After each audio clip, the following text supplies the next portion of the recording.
Bonjour, c'est Eric de la rédaction Les Numériques. Aujourd'hui, on teste la Mercedes EQE 350 Plus AMG, une berline électrique équivalente à la Mercedes classe E. Alors cette Mercedes EQE fait partie donc de la famille EQ, donc la famille électrique de Mercedes. On pourrait la qualifier de petite sœur de l'EQS qu'on avait eu l'occasion de tester. Que dire sur l'EQE si ce n'est qu'elle fait 4,95 m, 2 tonnes 3 et un empointement de un peu plus de 3 mètres. Ce qui augure une bonne habitabilité. En termes d'équivalence, on pourrait la comparer à la Tesla Model S. Elle a une batterie de 90,6 kWh en capacité utile pour une autonomie annoncée de 600 km. Confronté à la réalité du terrain, on est loin de l'autonomie annoncée, mais on verra ça un peu plus tard.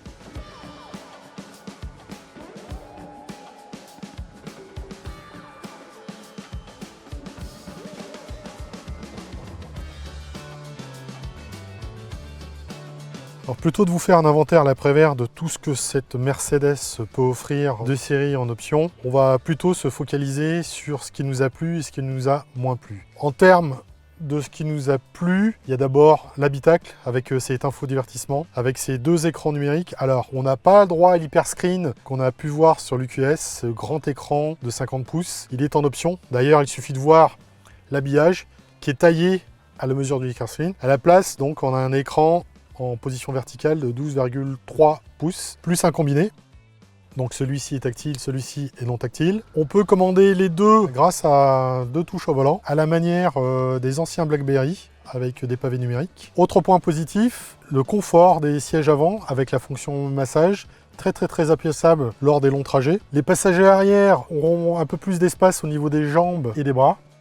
Cette Mercedes EQE est dotée d'une suspension appelée Airmatic. Elle permet de gommer les aspérités de la route, de limiter les mouvements de caisse et ainsi de conférer le titre de grande routière à cette électrique. L'un des points forts de cette Mercedes EQE 350, c'est quand même sa tenue de route. On a l'impression d'être sur un tapis volant, quel que soit le mode choisi, qu'il soit confort, sport ou personnalisé. Enfin, le point le plus crucial, c'est quand même l'autonomie. Si la fiche technique nous annonce 600 km d'autonomie, en réalité, sur le terrain, il en est tout autre. Nous avons réalisé un parcours Paris-Bordeaux, Bordeaux-Paris. Au cours de notre périple autoroutier, nous avons pu constater une autonomie oscillant entre 400 et 450 km, ce qui reste quand même remarquable pour cette grande routière.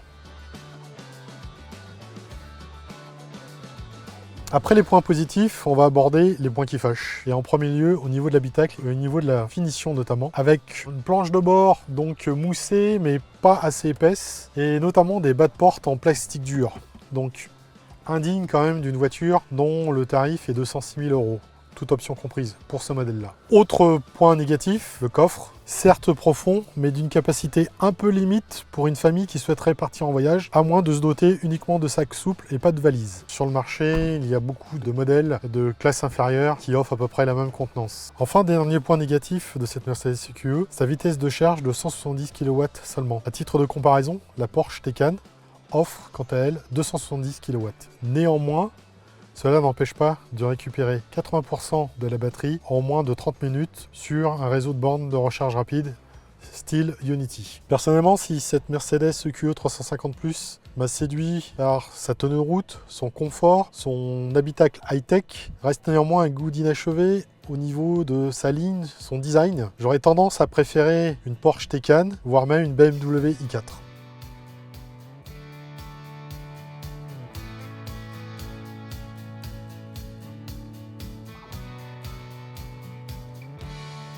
Voilà, c'est tout pour cette vidéo sur la Mercedes EQE 350 Plus AMG avec ses points forts et ses points négatifs. Pour en savoir plus, je vous invite à vous rendre sur le site Les Numériques où vous trouverez l'essai des 1000 km sur cette voyageuse électrique. Et quant à moi, je vous dis à bientôt dans une prochaine vidéo.